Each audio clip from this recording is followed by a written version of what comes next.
and all those beautiful things. We are live, Jennifer Good Lacey. morning. Good morning. What are you doing? Just changing the world. Oh, I know. Must be a hard life. It is, right? Well, you're Things are, all over the place. I see you. You got some stuff going on in the background. I see you on every platform possible. I got oh, friends going, isn't this Jesse? I'm like, oh yeah, he's all over the place. well, folks, everybody out there in the Omniverse, yes, Jen, I have been testing, learning how to do ads on the Facebook, on the Meta, and all that stuff, and it's oh my God, it's addicting for me because of the analytics and the data. The feedback loop is super, super tight. Like I'm just having fun with it. So if you're sick of seeing my stuff on the Meta, on the Facebook, on the Instagram, come to LinkedIn. You could I'm not that obnoxious on LinkedIn. So are we doing a live stream today, Jennifer? We are, Jesse, and it was in this topic was interesting because usually when we do a live stream and then we have the after party and then you and I talk about like what kind of how it went and what we thought and what were some topics, whatever. And then that's usually like because we do it every 2 weeks. Yes. And then like usually before we figure out what the next topic is, you and I talk, we kind of okay, yeah, we're aligned on that. And you got enough from our information after the live stream that you just like created the thumbnail and you launched it. And then I saw it and went, just what are we going to talk about? So this one, it was kind of a little bit different than normal, but once we started having the conversation, we had a whole lot to talk about. Oh yeah. It was super clear to me, like, oh yeah, this absolute okay, boom. And then I'm like, oh shit, I broke the process. Which is okay. Yeah, I was able to jump right back in. But yes. I love it. So even though I broke the process on the behind the scenes part, yes. We still have like our standard process. I want to give a shout out to Mystic. Look, Clyde says he loves seeing this stuff on Facebook. Thank you, Clyde. Nice. That does help me. Yes. Look, we got Mr. Denver Waters. Denver, how you been?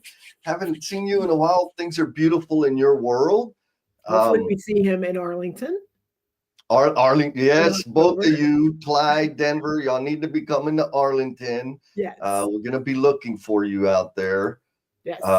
And so for all the other folks out there in the Omniverse, you got a message for them, Jen? I do. So those of you that are jumping on just now, wherever you are, if you have been here before, please just let us know. Say good morning, say hi, give everybody a shout out. If it's the first time you've ever seen us pop on your screen, that's great too. But if you would do us a favor and put a blue heart in the comments, you don't have to do anything else. If you're like, I don't even know what I'm jumping into, but that just like lets us know, hey, we've got a new listener. And so we want to give you a shout out, but also our No BS tribe can give you some love. And those of you that have been on here a while have joined and kind of listened and you just, maybe you haven't typed or shared anything yet. That's okay too. We don't mind the lurkers, but also put a blue heart so that we can also just give you some recognition and our people can connect with you because our tribe is very fierce and they will go and they will follow and they will support you in the in all the different platforms that you that you post things on. Yes, absolutely. Like if you're out there lurking, again, like Jennifer said, we love you, keep lurking. Yes. But when you comment, two things happen. One, we get to know that you're there, which is super awesome for us because this whole thing is about building a community, right? And once we all get to know each other, we can support each other, learn from each other, share from each other. And your name will get put into the randomizer. So what that means is anybody that right now we got 6 people, 6 entries. So anybody that drops a comment, an emoji or whatever in the chat, like you got to do it in the chat, your name's going to get put in the randomizer. And at the top of the hour, we'll hit the draw button. And if Sarah doesn't win it again, you'll get free entry for a month to Emotional Bungee Jumpers and the Cultivation Crew. Yes. And this one's going to be super, like if whoever wins this, I think this one and maybe, no, just this one. you're going to get to be at the very, very front end kickoff of the reflection series that's launching for the cultivation crew. Yes. We're going to be diving deep into reflection, and we'll have 3 calls to kind of help, to help people like invest in reflecting to understand their growth and make sure they're aligned and headed in the direction they want to go. So anyways, drop your name in there, get in the randomizer, Yes. And we'll do the thing. Looks like we got some people commenting. We do. Oh my goodness, look at this. People we haven't seen in a while. Good morning, Kirby. Kirby, what's up, sister? And then we got Mr. James Gable coming in from Colorado, the uncommon communicator. He says, problems, what problems? Coming in, I love it. Miss Yesenia. Yes, good morning, Yesenia. Doesn't it make sense for Yesenia to be on the like little sub outreach committee for Congress? Oh my gosh, why is she not already on your LCI outreach committee? I don't know, Yesenia. I'm going to be giving you a call, sister, next week sometime to harass you and guilt you into sharing all your stardom out there in the DFW area, sister. Yes. And then we got Mr. David Finch. How you doing, my man? I hope David has made big moves in his life, and I hope he's taking care of himself. I'm taking this as a signal that he is taking care of himself because he's here with us this Saturday morning. Okay, 2 more. Okay. Miss Melissa, who is on the committee. Yes, I feel like you've recruited all the rock stars, and I'm like, I've got to figure out who else we're going to grab. Oh, it's going to be so good. And then my favorite, Rocio, good morning, coming in. Oh my God. No, she's early this morning. Good morning. Yeah, and she knows all about dealing with workplace problems. I got to live stream with her, which was super fun. All right, Jen. So one more. Jim Guttorius. All right, he says deck leather don't get me in trouble. Awesome. And then we got Mr. Sawar coming in from Facebook land. Oh, here they come. They're all coming now. Good morning, Al. Al, what's up, man? It's been a while. Glad you're here. All right, so we got 11 people. Keep them coming. Keep them coming. Yes. Okay, Jesse, what are we talking about today? Oh shit! You're the one that decided. So, like you said, right? We did the live stream. I don't even remember what it was last time.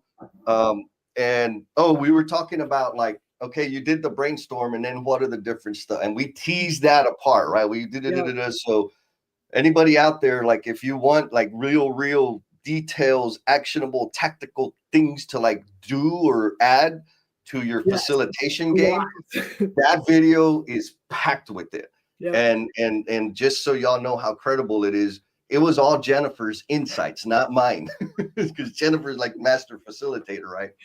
Well, we had the after party and we had the discussion, and it was a beautiful discussion. And what came up to me was like this undertone about problems, right? Like, you know, when you're live streaming, you're thinking, I'm sorry, not live streaming, brainstorming. Usually you're trying to do some problem solving and improve things. But there was this tone of like, but there's a problem, and what if them, and what if they, and and I think somebody else, I just forgot, Wally made a post about who is they. And so anyways, all of that connected in my brain to say, we need to talk about dealing with workplace problems, because I'm pretty sure there's nobody on here has never had to face workplace problems, right?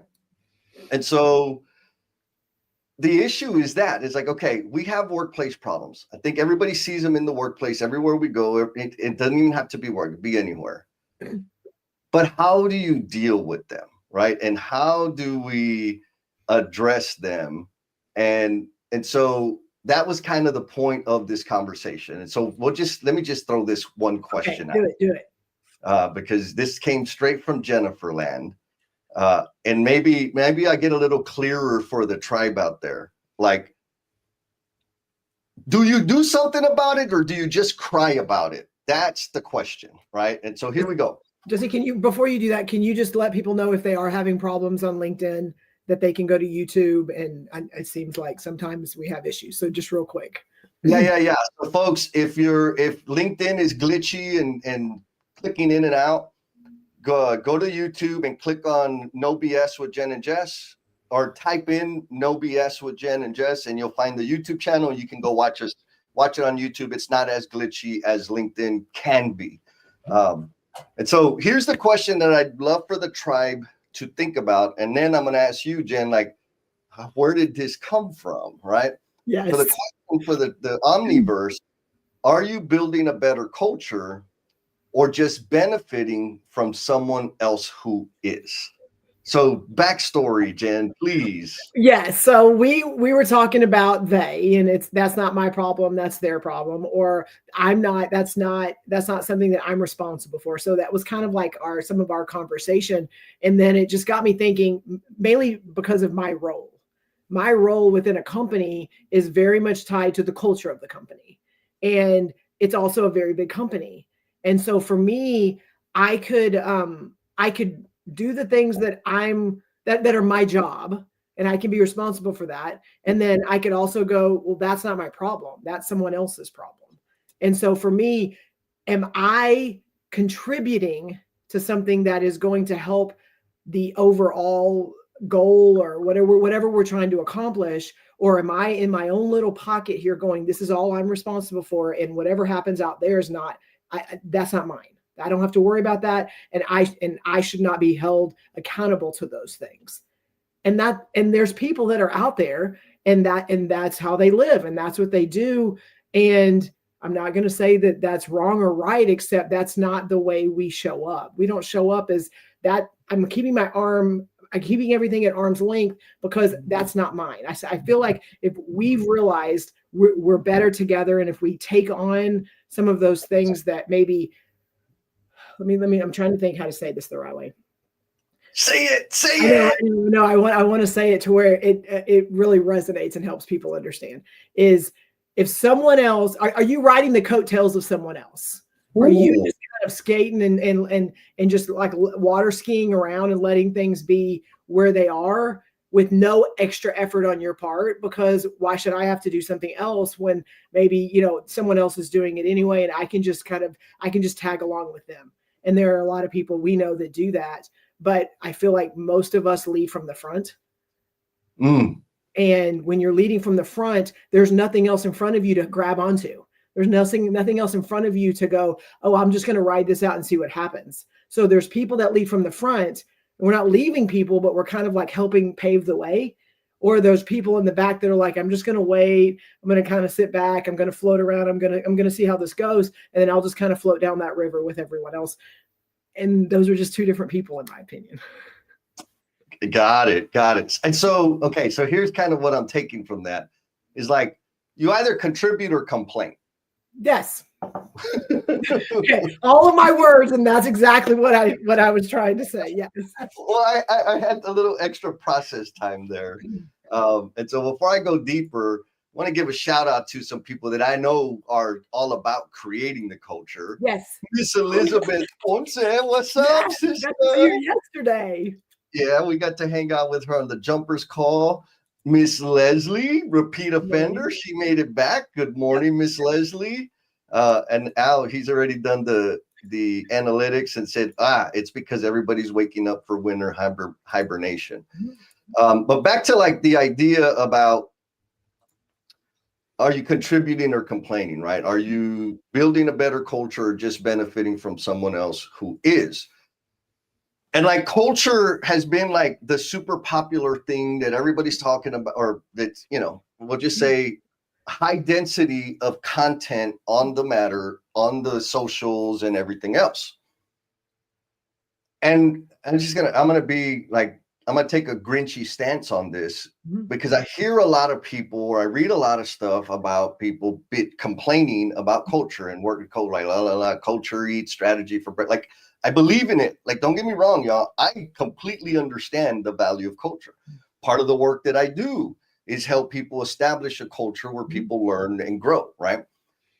But what really chaps my rear end is the people complaining about culture that do nothing to improve it, right? Yes. Then it's kind of like the image, the thumbnail on this live stream. They aren't doing it, or they said, or this is how they behave, or these are the things they do or don't do. They should. They don't. And like, They don't let me. They don't. they don't. They don't. Yes, that part. That's my like. I do it, Jennifer, but they don't. They don't let me do it. What? And so it's like there's two problems there. One is, what do you mean they don't let you do it? And two, who the freaking hell is they? What do you think, Jen? Yes. Well, and it's easy. It's easy to go there. And we live in a world to where like we name drop and we talk about the people that are in our circle, and we like it's always about hierarchies. And I mean, like that's the world we've lived in. And we know those people have more pull, those people have more credibility. Like that all this stuff's happening outside of us. And you are absolutely right. All of that's happening. And you are also in a place to where you have credibility and you can make decisions and you can be accountable and you can do things that you can impact and influence without anything else. And so I think we get so caught up on the things outside of us and I did a post on this yesterday, all the excuses and the things and the worry of what could keep me from doing what I need to do, that we get so caught up in that we don't realize if we just stopped with all of that noise and focused on the things we could do and the things I can impact and the things that right now, today, here's what I could do that would move this needle. Like, think more things would happen. But it's so easy and comfortable to be able to go, yeah, I don't have control over that. I don't really have a say on that. I have to run that up the flagpole. I have to, like, it's easy for us to live in this space and then just keep moving and nothing happens. Yep. But oh my God, I got some time to complain about it. Yes. So David Finch, I think there's a good point here, and I have a little story. Mm-hmm. So David says, you can also contribute by complaining. It's up to leaders to make that complaining actionable. I agree. Like, there's a problem, you need to surface the problem, right? That's the way I'm interpreting. Like, I can't, if I'm complaining in the break room and in the dark where like this influential decision makers aren't hearing it, that's wasted energy. Yeah. But if I'm surfacing an issue and I'm sour about it, it's going to come across as a complaint. But I need to surface it to the decision makers, the most influential people with responsibility, so that they can take action about it. And so thank you for that, David. Now, can you keep that real quick? Can you keep that one up? Because I know this group may not have heard you talk about this lately, but just see, how does that coincide with accomplices? So the accomplices are the people that I go to when I want everybody to join in my freaking pity party, right? I'm going to go and say, man, she broke up with me. And they're going to say, she never deserved you. You can do better. You're the best thing that ever happened to her. Like all of that, right? Like you glow, get on your glow up and all this garbage. Which, now don't get me wrong, like that feels good. And I might need that in the moment. But the reason they qualify as accomplices is because all they're doing is contributing to me staying exactly where I'm at. Yes. Not helping me grow. They're not helping me reflect. They're patting me on the back and saying, poor Jesse. Yes, we agree. And so if I'm spending all my time with those people, guess what? That problem ain't gonna change. Actually, we're helping it grow because we're not talking to people that are going to contribute to the change, or maybe it's never going to change. Maybe when we bring it up to the appropriate individuals, they'll help us understand why the hell the thing is the way it is, right? Like sometimes it's what it is. Yep. And then I got a choice to make. Am I going to leave or am I going to stay? Yep. But talking to my accomplices, all that does is it's a little pity party. That's all it is. How'd I do, Jen? You did good. It reminds me, it's like the people that, and this is not such a crazy analogy. It reminds me of like all the movies where it's like the club and you walk in and like the people are on the dance floor. And then back in the back, it's like the circle booths and the guy's just sitting there and he's just waiting for the people to come and sit with him. And I mean, you could just kind of sit there and waller in it. People are coming and they're just like, and nothing's happening. You're just sitting there chilling, thinking everything's good. And they're like drinks and all this stuff. And your butt's you're not doing anything. You're literally just sitting there letting all the stuff happen around you and everyone gets to kind of, feed your ego, Yes. or you can get up and go do something. Yes. Yes. Like Maria, good morning, sister. She says, it's yeah. Yes. And that's all you're doing. Miss Sarah's here. Good morning, Sarah. I was Morning, talking Sarah. about, she hacked the randomizer. That's why she's always winning. She's good badass morning, no BS tribe. Yes. Okay. So now I promised a little story, but before that, Jeremy Blair, culture. Morning, Jeremy. Cool, right? And so I'm sharing these points because I agree with them 100%. And I want to make sure when I tell my story, people don't misunderstand me to be communicating that culture is not an important thing. Yesenia says, together we can achieve so much more than we ever could alone. Exactly. So back to kind of the complaining thing, right? That David brought to the table, which it's a super valid point. And, sometimes complaining to the leaders, like that's how you're going to make something actionable. Now, I remember back in the day, there was this safety professional. I'm not talking about you, Mr. Blair. I'm talking about another one. This was back when I had like a real job. And oh my God, he just got under my skin and was like, just absolutely unhelpful, he's a freaking hall monitor. That's what he was. Mm-hmm. And it drove me nuts. And so I would talk to his boss, right? His boss was up in the mothership and over in DFW. And I'm like, man, we need to talk, like, And we would have, me and him would have regular calls because I'm like, we got to do something here. And like, poor dude, he's like, I know I've been there. Anyways, so finally, I'm like, okay, that's not working. Let me be more specific. And so one day I wrote down the things like, these are the gaps. These are like the behaviors that this dude does. And here are some ideas to help mitigate that problem. Mm-hmm. I met with the boss and I told him. And he said, like, innocently, like he was just, because he was at wit's end also. And he said, Jess, he's like, you see him every day. I don't. And you see, like, you have a freaking improvement plan for him already. He's like, why don't you help him with this? Now, he wasn't like, I want to be clear, like, this dude wasn't like, that's your job, Jesse. He was just saying, like, holy shit, you put this, like, this is amazing. What if you approach? And that was the first time in my head where it was like, I'm just complaining about this. I'm not doing, yes, I was talking to the leader, but the truth was, I have access to this fool all day, every day. Mm-hmm. Like, I could influence this. Now, just in case I don't want to leave people hanging too much, I tried. It didn't freaking work. But the idea, like the main takeaway from that experience was, instead of me just complaining, there was an action I could take. So here's the summary.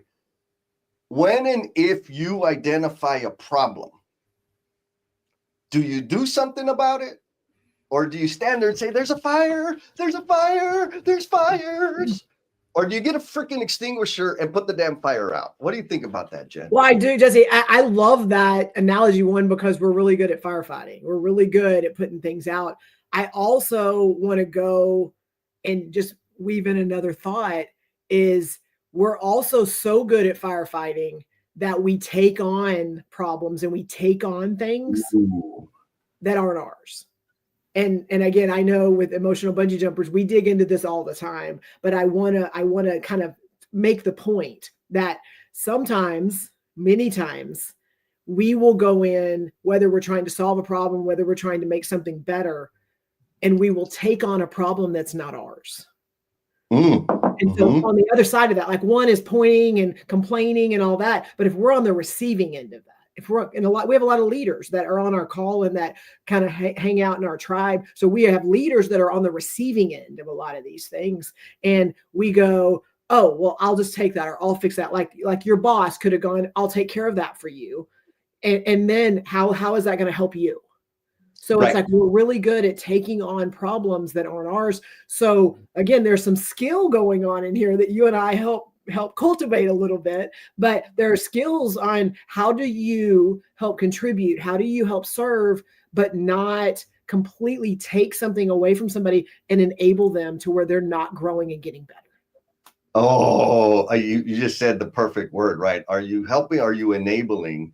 So Mr. Clyde says, I'm definitely not afraid to step on toes and such in many areas like mental health, communication, and many other within a company to help and try and make things better.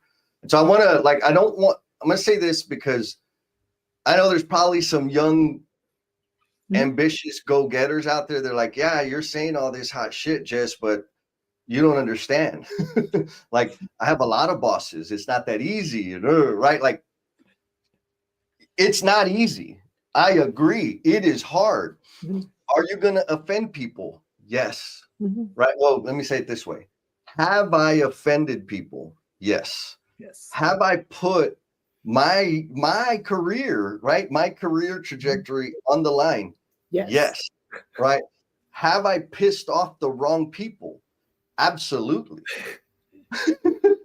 Did it stunt my promotions and raises? And absolutely it did. And that's the cost, right? So in my head, it really is like, okay, is this back to your point, Jen, is this a condition that I can tolerate or not? And if it's one that I can't, then I need to do something about it. But there is risk that comes with it. Like, I think what people have subscribed to is this crazy ass euphoric state where if there's a problem, you surface something that bugs you. We don't have the right flavor coffee, and the organization says, well, here's some cotton candy flavored coffee just for you. Like, that's not freaking real. Like, for real. If you want a specific, precise, perfect, super beautiful, all welcoming, super comfortable culture, start your own freaking business and build that culture. But if you're working for somebody else, you ain't gonna get it. Ain't Burger King. You ain't gonna have it all your way. Am I being too rough?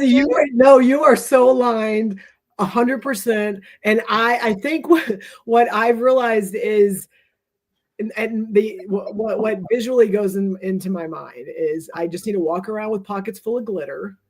And then when we're dealing with something and someone is whatever, and like let me fix this, and just throw the glitter up and everything's going to be better. Because like that's one, sometimes I think, and we need like a little branded magic wands, like let me fix this for you real fast. Because like I think that's sometimes what people expect. And like in this moment, you may think that's what I need. And so I want to double down on some things that you said is, yes, has it stunted your career? Has it kept you from whatever? And I want to even double down on that more. Is you can just do what you think you're supposed to do. You can say yes, you can say no, you can do all these things, and you will still have a career. Like you'll still work, you'll still do the things you want to. We have realized, and our tribe has realized, that we can be authentic. We can show up and be real. We can ask hard questions. We can do things that make people uncomfortable. Doesn't mean we're trying to be deceitful or manipulative or anything like that. But by showing up that way, I will own that it has kept me out of rooms. It has kept me not at the table.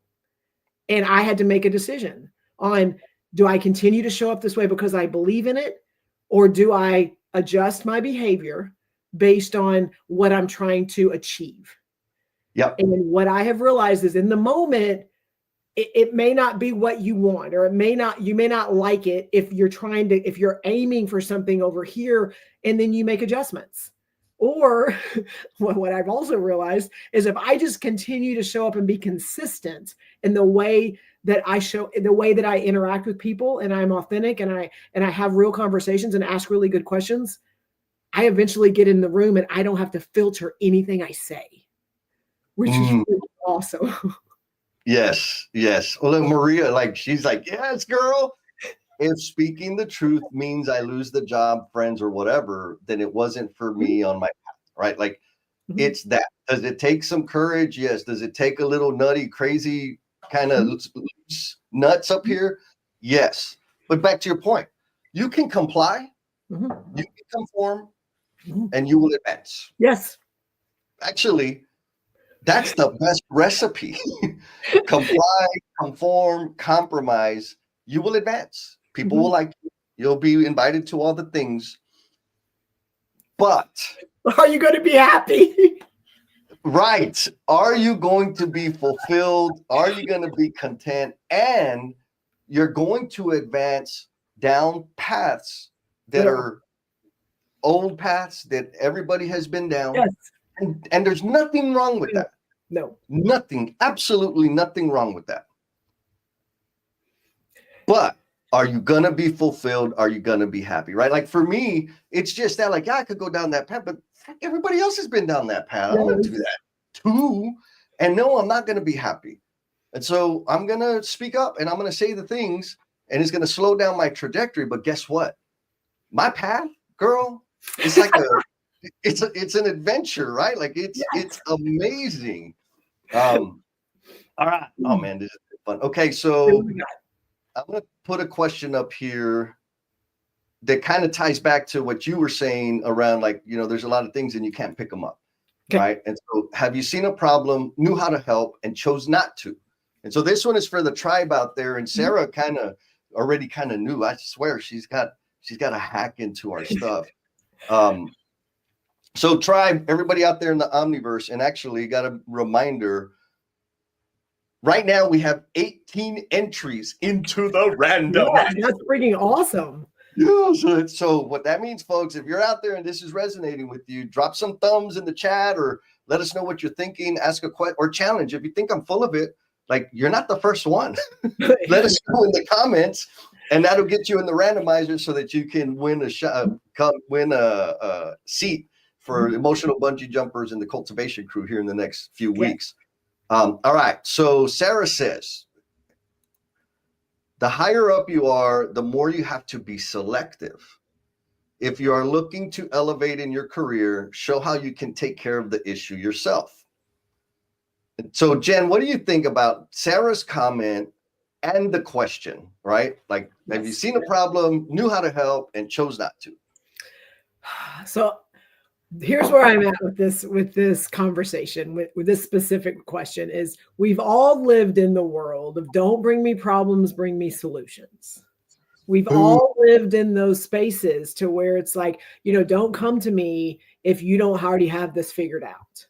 And again, that's kind of a leadership model some people like to lean into. But I also know based on my role and my experience is people come to me because they can't figure the freaking crap out. And so do I then put a barrier or a wall up by going, don't come to me unless you've kind of already vetted through all the things.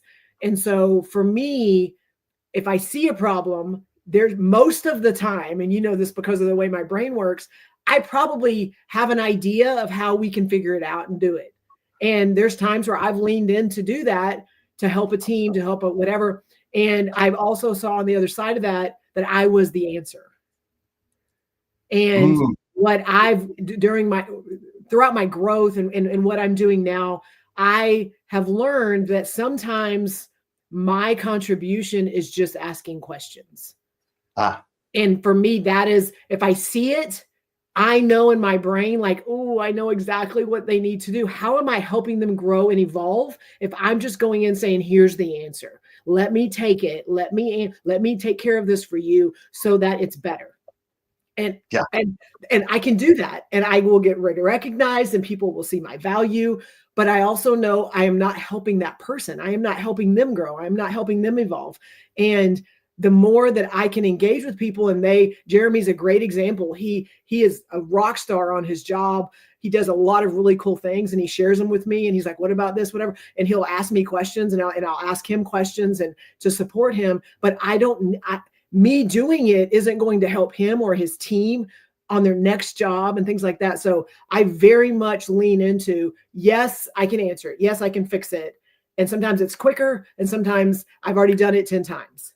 But I'm in a lot different place in my journey than they are. Right. And I'm responsible to really help them them to just think. And I guess that's it. My questions help people think, not just go in and click and check a box and solve a problem. Yeah. Yeah. I mean, what I'm hearing or taking from that is like part of the responsibility. I want to also, I've had a recent debate about this, and like part of the role of a leader is to develop people. Yes. Right. Rather, it's the most important role. Now, if you're not developing people, what the hell are you? You're just a manager, and that's okay. That's okay. Giving people the answer all the time is not helping them develop. On the other end of it, sometimes you got to get your freaking hands dirty and do the shit, right? Yeah. Like, it's not a one answer to every problem. No. There's multiple approaches. So I just want to be clear, like, sometimes you got to get in there and do the damn thing.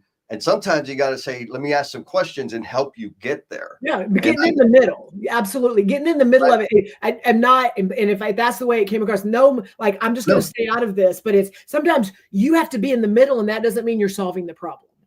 That just means you are getting in the middle of it to help those around you. But you can't do that from like the looking down through the glass and pointing at things and going, oh, you should do that. You should do that. No. Go back over there. No, that's not like that. That is where a lot of people lead from.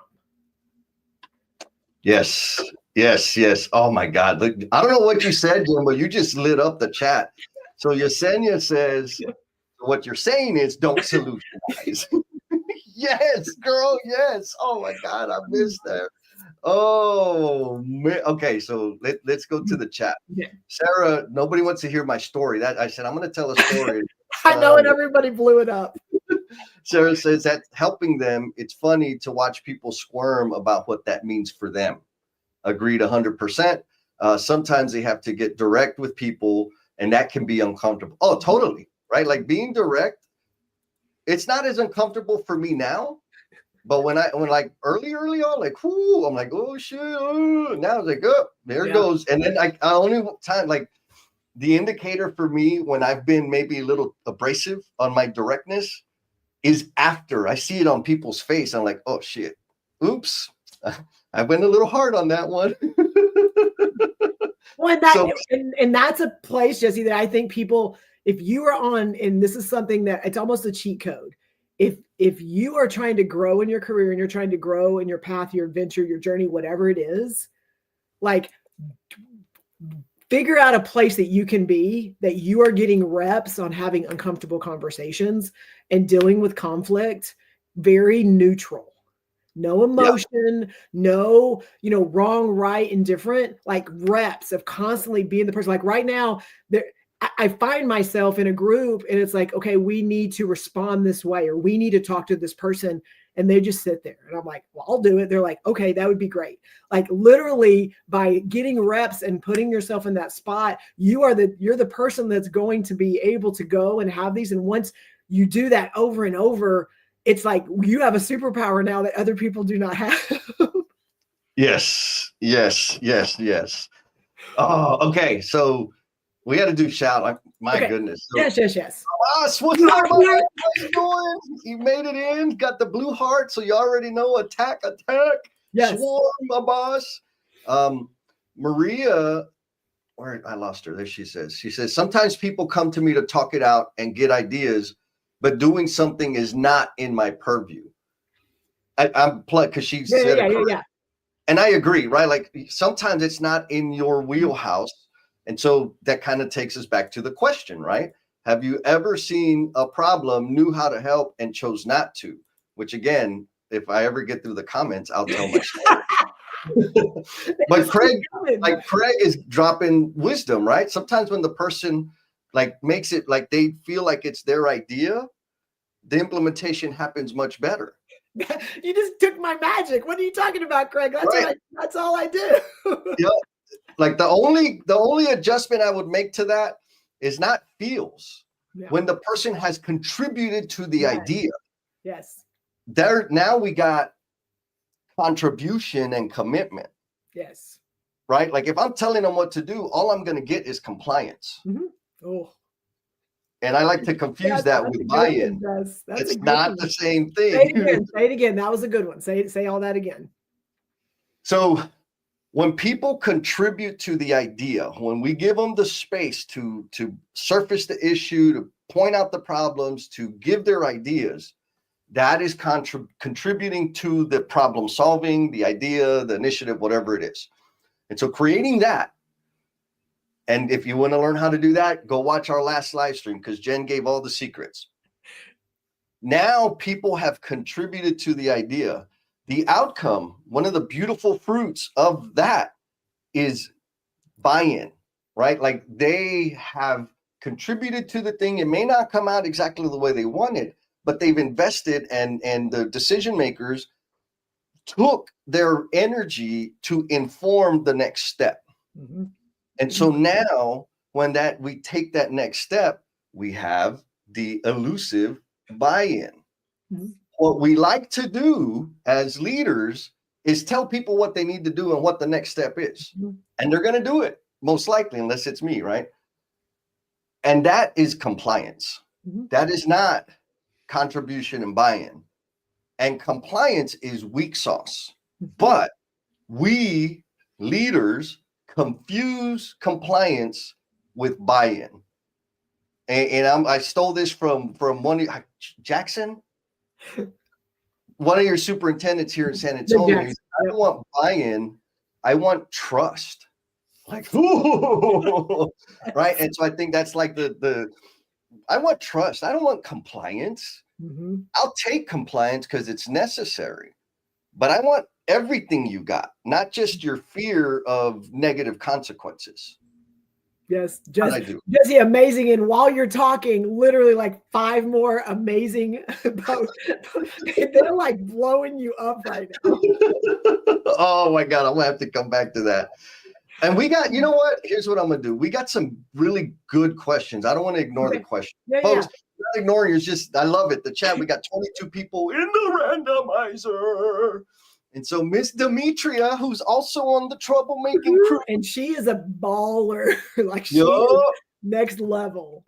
Oh man. So folks, if you're in the DFW area, you want to contribute to the socializing of the LCI Congress 25 in Arlington, hit me up because we got a crew of ballers doing the thing. Anyhow, Demetria says, I have no problem making people feel uncomfortable when we are trying to get something done.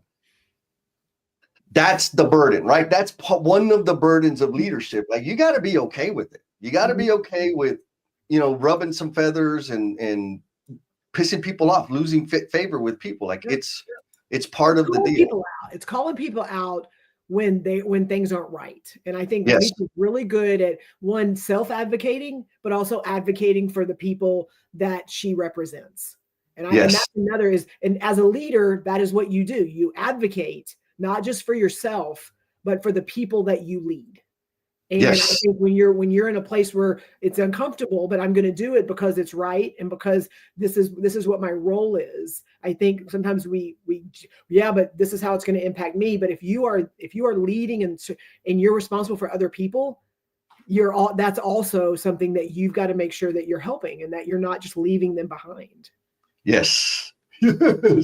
All right. So Mr. Finch says his biggest issue when he was an ops director was getting his team ready for the change that they wanted to make.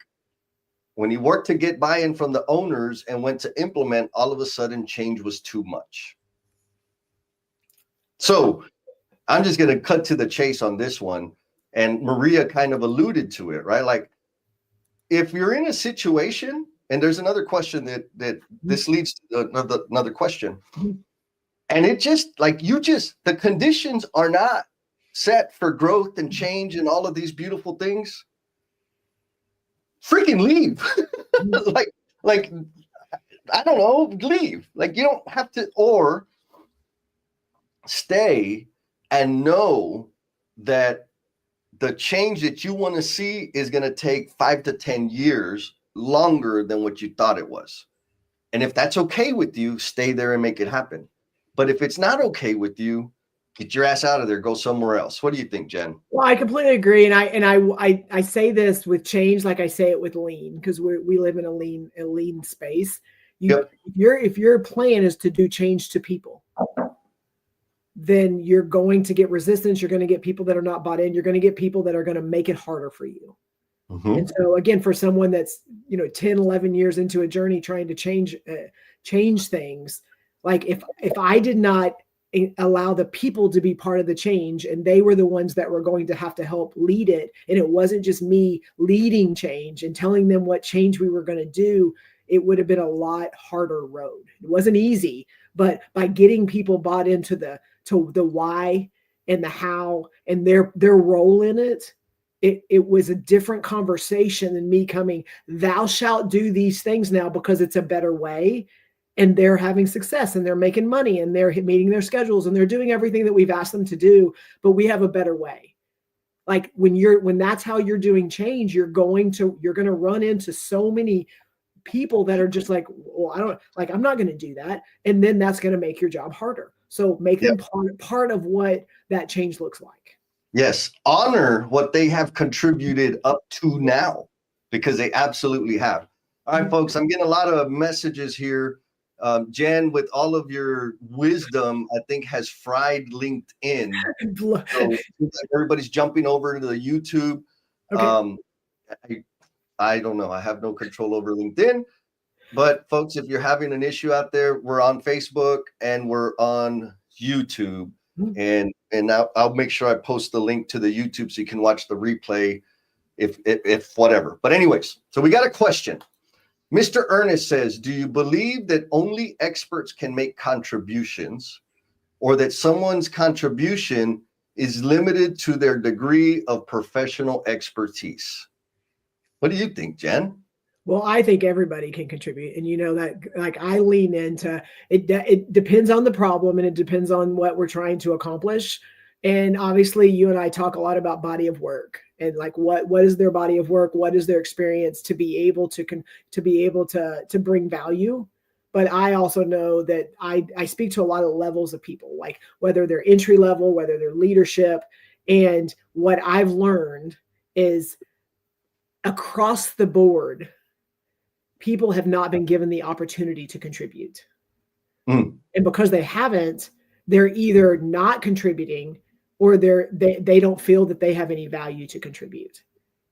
And so it's our job to cultivate that experience, to be able to get people to share, because in that moment, that whatever problem we're dealing with today, I open it up and we have a very collaborative, open, authentic conversation.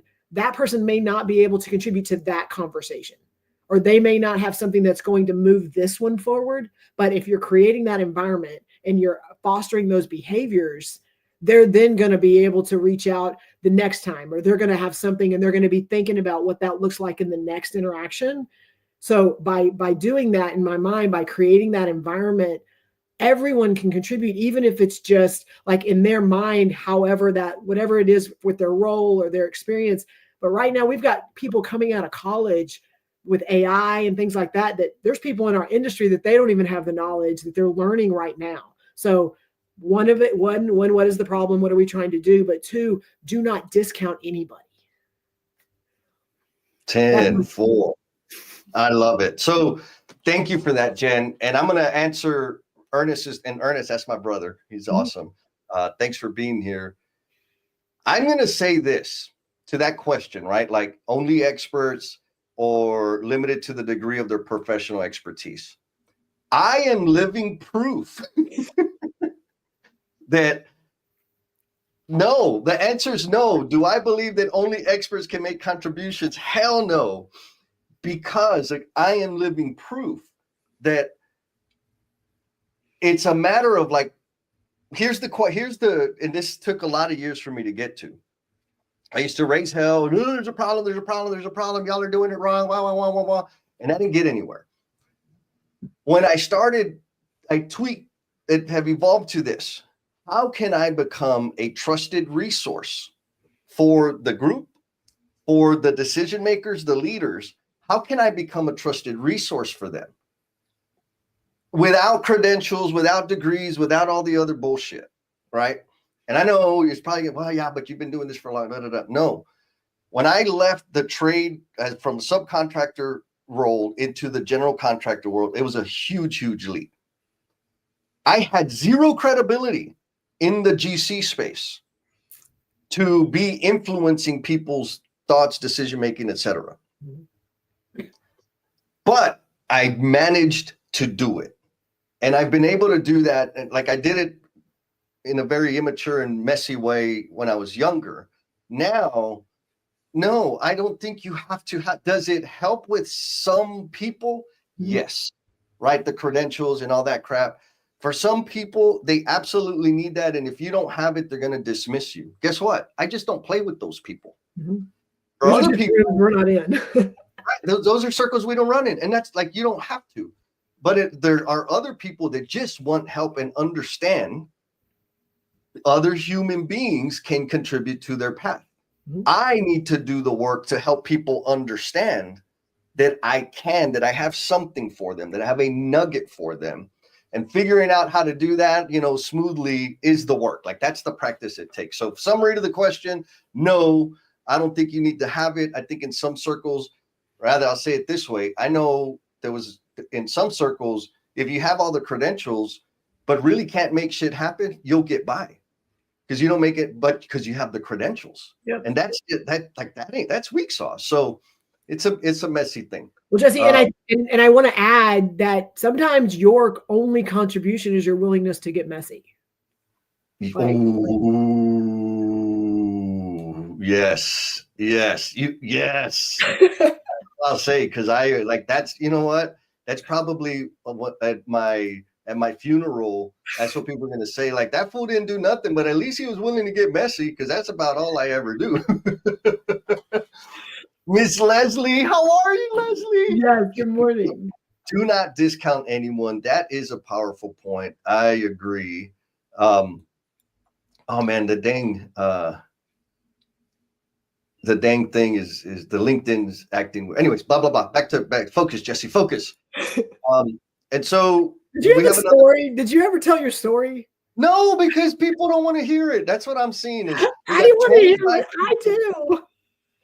25 people in the randomizer because nobody wants to hear my story. So let's answer. There's two more questions that I want to go. So we're going to answer this one, and then we'll bring up the next question. Okay. After we let's look at Al's question. Okay. I'll tell my story, and then we'll go to the next question. Okay. So Al asked thoughts on how to know if a place is too toxic to stay at. At what point do you decide to go somewhere else that's a better fit? Jennifer. I got a default. I mean, mine's the easy answer. How do you feel on Sunday night? How do you feel on Monday morning? That's, I mean, like, and that's, it's I'm going to say it's not even a cop out, because I know people that are just like, they can't wait for the weekend and they dread Monday every week. That's how you feel. Not just every once in a while because you got some big things going on, but if every Sunday night, Monday morning, you are not excited about what you're about to tackle, that to me is a good sign that you are not in the right place. Yeah. No, I mean, that's pretty damn simple, right? Like, oh, I can't wait till Friday. Oh my God, Monday's coming. Beautiful. I get excited. I get excited for the weekend because you and I get to hang out, but Monday morning is like, I get a blank canvas and I'm about to go change the world every Monday. That to me, there's difference how you feel Monday morning. Yeah. Simple. I'll answer the second half of that question. Yeah. Because I agree with you. Like that's the simplest way to think about it. The second half of his question is, at what point do you decide to go somewhere else that's a better fit? For clarity, today, like March 29th, 2025, the point that I decide to go is the first time I'm dreading Monday. The first time I lose any joy, lose any energy towards saying, oh, like I got to go. I got to make a change. rather, I'll say it this way. There has to be some significant change. Either I need to change, they need to change, or I need to walk. Mm-hmm. Now, that's today. I have been in situations where I knew I needed to leave, and I'm going to expand, not just work, like real life relationships, marriages, and stuff, where I knew this was bad for me. But man, that decision to walk and change. Oh man, like what if? Took me months to make that decision. So, and that's because of all kinds of things, right? Like social norms, expectations, debt, blah, blah, blah. I think the most critical point is first identifying, like you said, do I hate Mondays? And am I just yearning for Friday? That's an indicator that you need to do some thinking and reflection. And then once you decide something has to change, start taking steps. Like you might have to create the conditions financially, support system wise, and so forth to facilitate a change. But make the decision and start designing that pathway is what I would say. So now it's this fast. Oh, I got to go. No, I ain't working with you. Like this ain't going to work. I got no. But there were times where I spent years, months mulling over taking the action, but I had already made the decision. And so I just had to create the situation. Okay. Well, I want to add to your creating the conditions. Part of that is the spaces that you're in. And so I know we have a lot of rock star people in our tribe and people that show up on Saturday mornings. And if you're in a place, Jesse, and I don't know if you were surrounded by people like you are now, back then when you were waiting months, but the conditions you're creating, part of it is the people that you are around and hanging out with. One, because they're not just accomplices, so they can help you as you're vetting through it. Two, most of them work for some pretty big rock star companies. And if you know these people work there and I like hanging out with them and they are making me excited about things, that's a good sign that there may be some opportunities in other places. Yes. Like if you're like having the most amazing experience, go back to the chat, look at the freaking blue hearts, look at everybody that's in the chat. Those are freaking awesome people. Maybe it's worth having a call with them. Phenomenal. All right, Jen. Look, you've tortured everybody enough. Okay, tell the story, Jesse.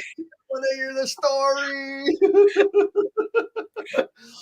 And Rocio, she's like a great input from everyone. I agree, man. The freaking chat is on fire. And so here's the story.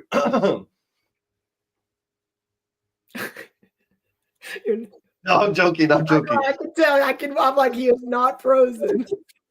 Have you seen a problem, knew how to help, and chose not to do it? And so I'm going to tell the story and remind you folks, like we're going to do the randomizer. So you got a couple minutes to like drop your comment, your question, whatever, so that you can get into the randomizer. Anyways, so to the question of have you seen a problem, knew how to help, and chose not to? Have I ever? Hell yes. And I do it all the time. So it might sound like I'm a hypocrite, and yes, I am. I'm a freaking excellent hypocrite. And so today, I'm going to talk about today. I see a lot of problems. A lot of things bug me. A lot of things capture my attention, and I want to do something about them. But I have this much energy. And if I go attack every single thing that bugs me, I won't get anything done. Right? And so now I'll see problems, things that need fixing, that could be better, whatever. And I'll make a decision. And like, here's the question. Don't complain about it. What are you prepared to do about it? Right? Don't complain about anything that I am not prepared to take action upon. And so that goes back to Ed Mauricio. He was a pipe fitter. He was my foreman, and I was a second or third year apprentice.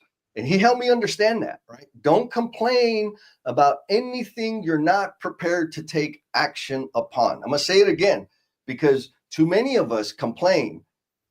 Do not complain about anything you are not prepared to take action on. And so here's the story. I was bitching and moaning about insufferable conditions. This is inhumane. It's hot out here in the summer and we don't even have iced water. And like, this is just wrong. I'm going to report you to OSHA. Like, I was that guy for a little while. And he says, Jess, you're right. That we should have ice water. Here's $20. Your job is to make sure we have ice every freaking day. And I was like, what? So I became the freaking water boy. Right? I love it. And so that was the thing. I was happy to complain about it, but I didn't want to do anything about it. My complaining made me responsible for it, and I didn't like that either, right? So I was like, oh shit. Okay, maybe this is why it doesn't happen. Nobody wants to be the water boy. I get it. And so from there, so now it's like, okay, do I see problems? Know what to do about it and choose not to? Hell yes, all day, every day. Because I am not going to complain about something I'm not prepared to take action on. Mm-hmm. And if I take on new challenges, new things, it's going to diminish what I've already got done in my current commitments. And so I got to say no to, like, I just absolutely have to say no to things. I know when there's something that bugs me enough, I have to do something about it, and I will. But I also know that it's going to take more time, effort, and energy for me. So that's the story, Jen. What do you think? Well, I have a follow-up question. I know you're about to do randomizer, and we just got 2 new people that just jumped into the randomizer. So that's pretty cool. Oh, yeah. I know, right? So I have a question for you. What's more exhausting? Fixing the problem or complaining about it over and over again? Ooh, Jen, for me, the most exhausting thing is to keep my mouth shut. Right? Like, it's easier for me to do something about it than it is for me to like say something about it. And that's like in terms of effort that I have to apply. Right. But if I look at the other side of that, like fulfillment, what feeds me is doing something about it. What depletes me? Complaining about it. Well, right? And absolutely. Yes. And yeah. For me, one, you and I talk a lot. And what I've realized is the things that I complain about or the things that I gripe about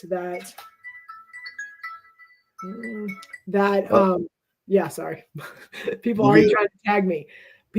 Things that I complain about or things that I gripe about that I'm not willing to take action on pull me away from my purpose and brings no value. And if anything, it is so distracting that it's noise. And I've got to realize, what am I willing to put, where am I willing to put my time? The complaining about it, the griping about it. Now please don't get me wrong. Jesse knows there's times where I've just got to vent and be angry and be upset and be pissed off. And then I need to be like, okay, that's good. I'm out. Now I can keep more. If we stay in that place and every day I'm complaining and about the same things, one, it's not helping me. And two, Jesse will stop answering my phone calls. Yeah. Like, if you're stuck there, like, I don't want to be stuck with you. Be stuck by yourself. Yeah. Call me if you're ready to move. Yeah. Oh, we got a monster question. Okay. But we're going to come back to that. Okay. And it's randomizer. Oof. Randomizer time. All right. Let me share the screen. Randomizer. Hey, those of you we have 27 entries, Jesse. What the heck? I know, it's crazy. All right, here we go. Randomizer.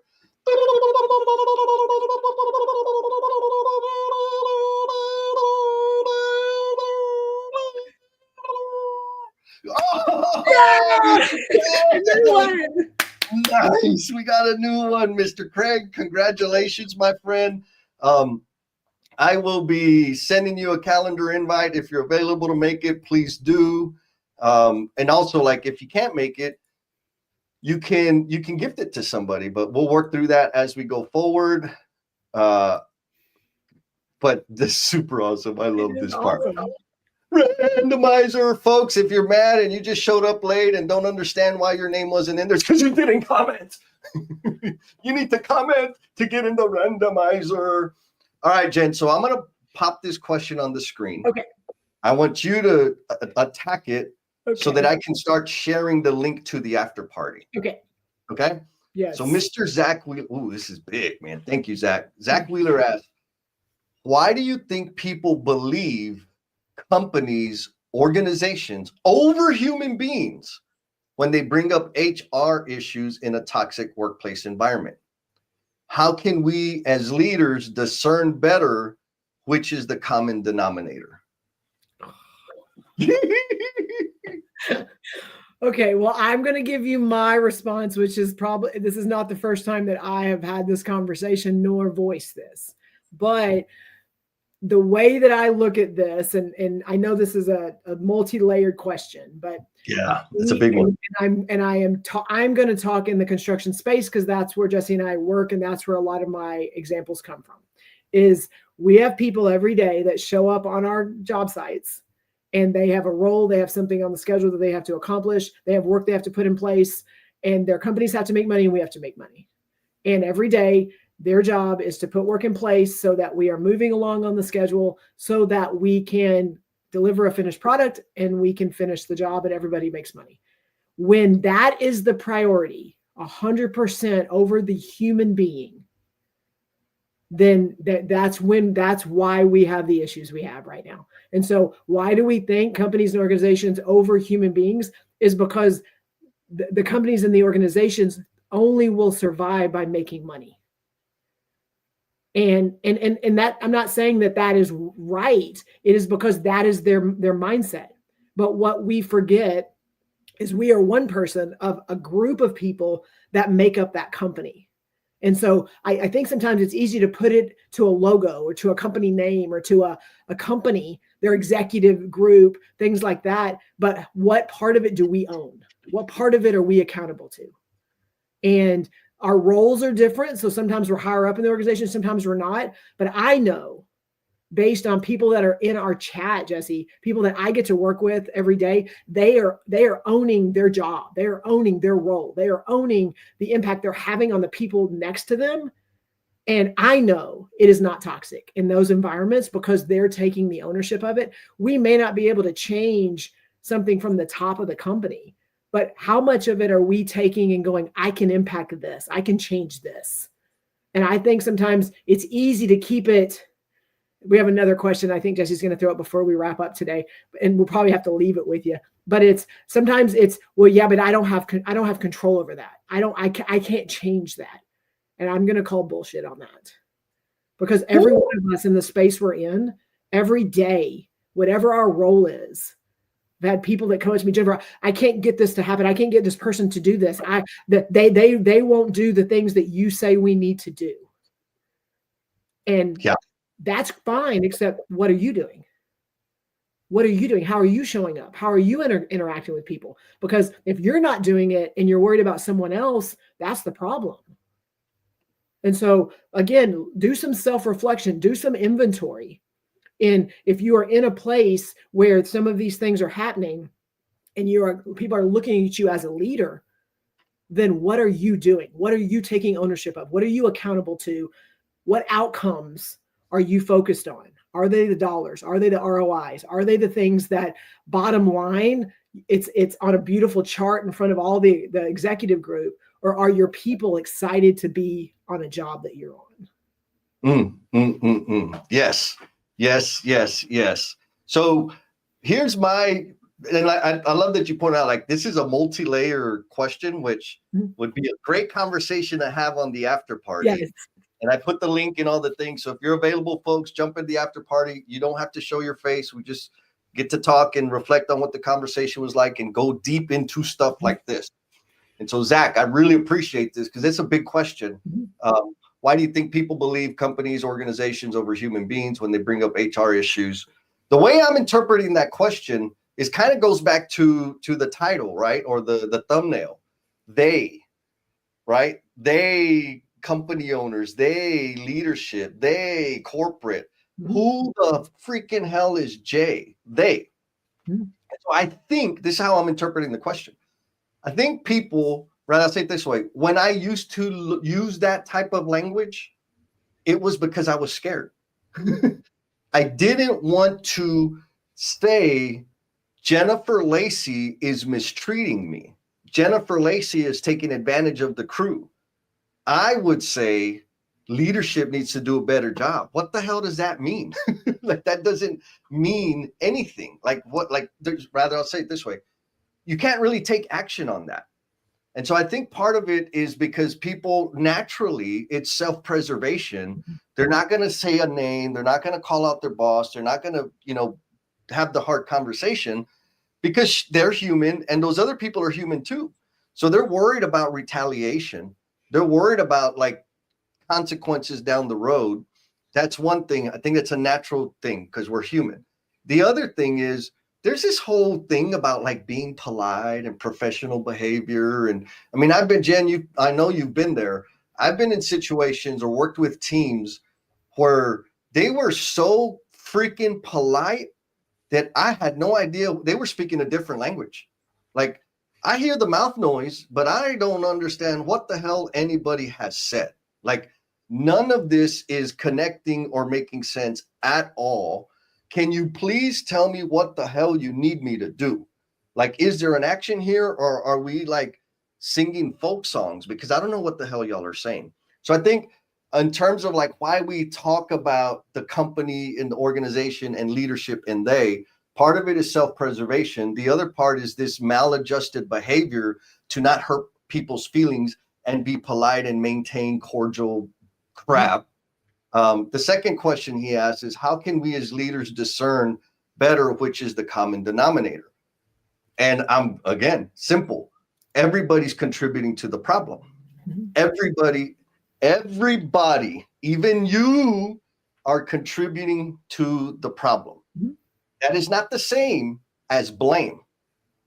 I know 100% that I have contributed to every success and every failure I've ever experienced and will continue to do so. What does that mean? That means that I can't take credit for all the success that I've experienced because a lot of freaking people contributed to that. And I don't get to take credit for all the failure either. I get to take credit for the part that I contributed. And so if I'm in a situation to like the second half of the question, like what do leaders do? Start here. How am I contributing to this problem? What am I doing or not doing? What can I tweak within me to get this thing to be better? Maybe that action is to say, okay, person, I understand there's a problem. I need all the details. This was something I used to do back in the day because the guys used to come up to me and I would get all the drama and right, like the tattle. I was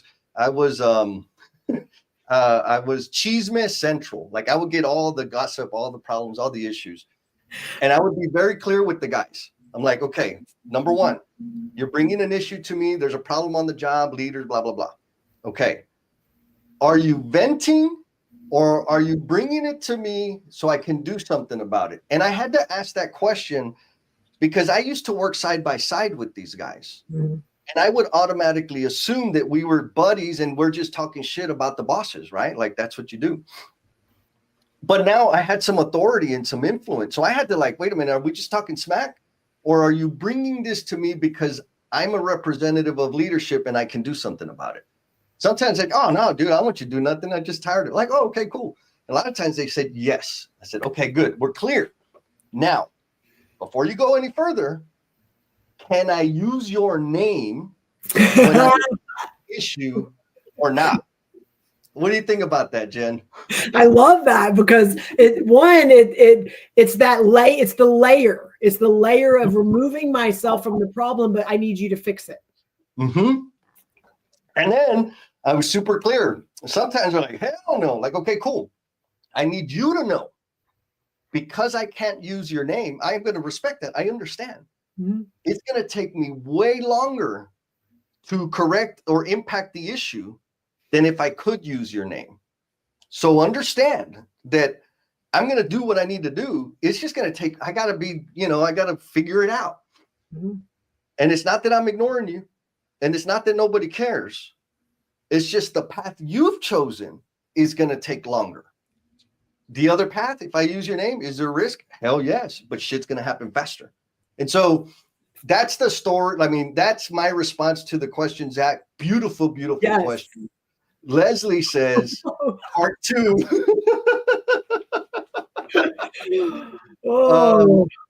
And so the link is out. I think the link is out there. I see Miss Elizabeth maybe wasn't able to get it. Also want to shout out Mr. Byron. Got some good wisdom there. And he's also now part of the Troublemaker. You just keep recruiting all the rock stars. All right, Jen, it's time to go. Okay. I think we're going to sign off and we'll jump into the after party. Okay, can I do a final closing thought too, like for just like 30 seconds? And it probably will lead into the next show. Is we talked a lot today about like choosing action, all those things. So my question to the tribe, and think about this, is if someone was secretly recording your day, would they see action or noise? Would it be a highlight reel? Would it be B-roll? Would it be a trailer? What is it that they would see based on the things that you're choosing to do? Ooh, fishnets. That's what they would see if they're looking at my reel. All right, beautiful question, folks. Hope to see you on the after party or hear you on the after party. Yeah. And if not, we'll see you in a couple of weeks.